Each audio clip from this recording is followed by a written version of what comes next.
Assalamualaikum warahmatullahi wabarakatuh. Perkenalkan, saya Luciana Fitriani dengan NIM 22106620324 dari Prodi Manajemen Keuangan C. Di sini saya akan membahas mengenai telaah jurnal karya Emilio Feriawan Ariesta pada jurnal yang berjudul Studi Fenomenologi Mata Kuliah Etika Bisnis dan Profesi, studi kasus di jurusan Akuntansi Fakultas Ekonomi dan Bisnis Universitas Brawijaya Malang.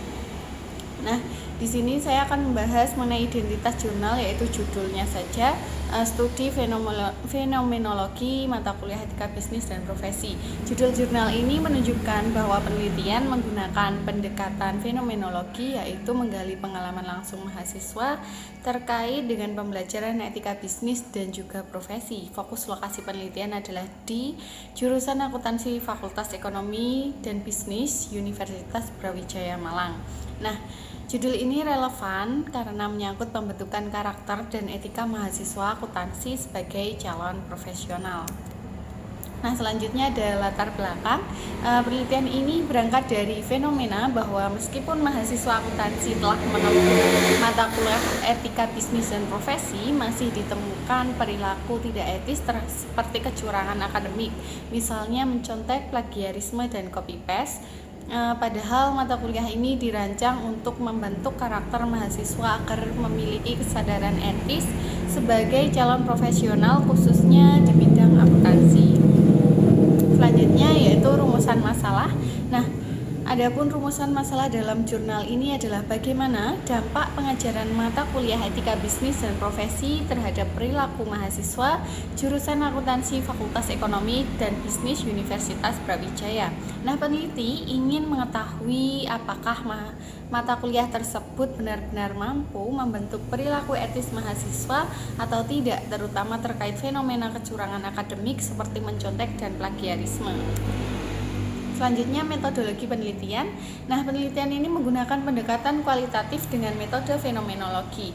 Objek penelitiannya adalah mahasiswa jurusan akuntansi Fakultas Ekonomi dan Bisnis Universitas Brawijaya. Informannya terdiri dari 5 mahasiswa akuntansi angkatan 2009 dan juga 1 dosen pengampu mata kuliah etika bisnis dan profesi. Nah, teknik pemilihan informan menggunakan purposive sampling, yaitu memilih informan yang dianggap memahami fenomena yang diteliti. Nah, selanjutnya ada pengumpulan data dilakukan melalui yang pertama ada wawancara mendalam, yang kedua refleksi diri informan, yang ketiga observasi terhadap perilaku mahasiswa, dan sedangkan analisis datanya menggunakan model fenomenologi Stefik-Kolaiskin, yaitu dengan cara mengelompokkan pengalaman-pengalaman informan menjadi tema-tema lalu disintetis untuk mendapatkan makna dari fenomena yang diteliti.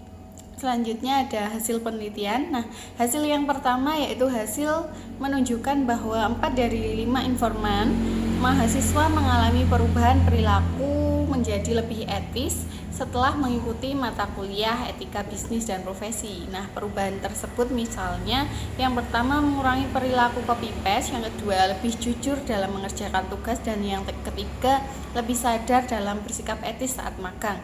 Nah, perubahan ini dipengaruhi oleh metode pembelajaran yang digunakan dosen seperti tugas refleksivitas, olah rasa, dan olah batin, kegiatan observasi langsung ke lapangan misalnya ke pasar tradisional. Nah, namun ada hasil yang kedua. Nah, hasil kedua menunjukkan bahwa meskipun mengalami peningkatan kesadaran etis, para informan masih melakukan kecurangan akademik di semester berikutnya. Nah, artinya mata kuliah ini belum sepenuhnya mampu mengubah perilaku mahasiswa secara konsisten dalam jangka panjang. Nah, peneliti menemukan beberapa faktor penyebab mahasiswa masih melakukan kecurangan, antara lain kesibukan dan tekanan akademik, yang kedua ada adanya kesempatan untuk berbuat curang, ketiga ada rasa malas dan lingkungan pertemanan, yang keempat kurangnya pengawasan dosen di kelas, yang kelima kesenjangan antara nilai yang diajarkan dan realita yang dihadapi mahasiswa. Sehingga dapat disimpulkan bahwa mata kuliah etika bisnis dan profesi belum sepenuhnya berhasil membentuk karakter etis mahasiswa secara menyeluruh, meskipun tetap memberikan dampak positif pada kesadaran etis mereka. Nah, kesimpulannya berdasarkan telaah terhadap jurnal Emilio Feriawan Ariesta tentang mata kuliah etika bisnis dan profesi, maka dapat disimpulkan bahwa pembelajaran etika di perguruan tinggi memiliki peran penting dalam meningkatkan kesadaran etis mahasiswa. Namun, belum sepenuhnya mampu membentuk perilaku etis yang konsisten dalam jangka panjang.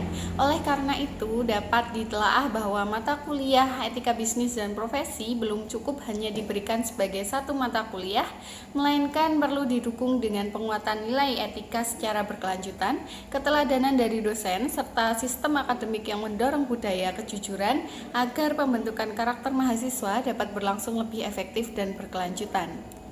Nah, sekian telaah jurnal yang dapat saya sampaikan. Semoga bermanfaat dan saya mohon maaf apabila terdapat kekurangan dalam penyampaian. Terima kasih atas perhatiannya. Wassalamualaikum warahmatullahi wabarakatuh.